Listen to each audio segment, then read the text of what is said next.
these two questions is around when do you introduce the load in the stability work, and how much do you load in, depending on the activity.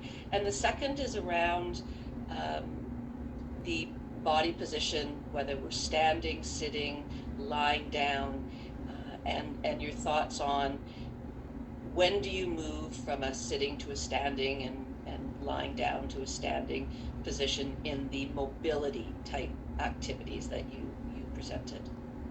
I'll ask I'll ask Tia and Angela to chime in whenever they want, based on their experience, because they've been in the fitness industry for a long time as well. So if they have advice, tips as well, I think it'll be helpful.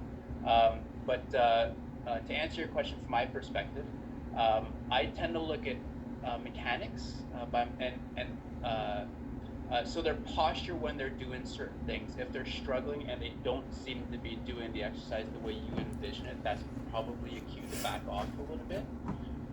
Obviously, if they say it hurts, then don't force them. I remember doing an exercise class, and we were doing a stretch, and the instructor was coming around, and the instructor was like, "No, bend forward more." And I was like, in my mind, I didn't say it, but in my mind, I said, I can't. I mean, that's it. But she came and pushed me further, and it actually hurt. So I'd suggest not doing that, especially if it's not in a controlled fashion. But if someone's struggling, you can see it on their face, then back off. If they're doing an actual movement, and you notice that the movement isn't smooth, if it's choppy, if they're shaking too much and the intention is not to have those perturbations, if they're shaking because they're struggling, that's an indication to back off. Usually I get people just to do body weight first, if they can. And upright and seated is normally the starting position. Sorry, I should say that's starting position. Laying down, prone or supine, is typically a starting position. Transitioning to seated, and then standing.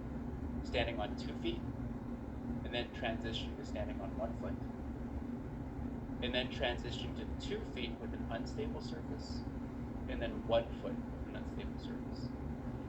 The other factor you can throw in at any point in time is you can close your eyes with some of these exercises as well, and it makes it a little more challenging. But I think the overarching idea is that you need to pay attention to the mechanics of your clients, and then the look on their face, and also not disregarding if they tell you something's not working out too well. So at least that's personally that's what I would do, and I would invite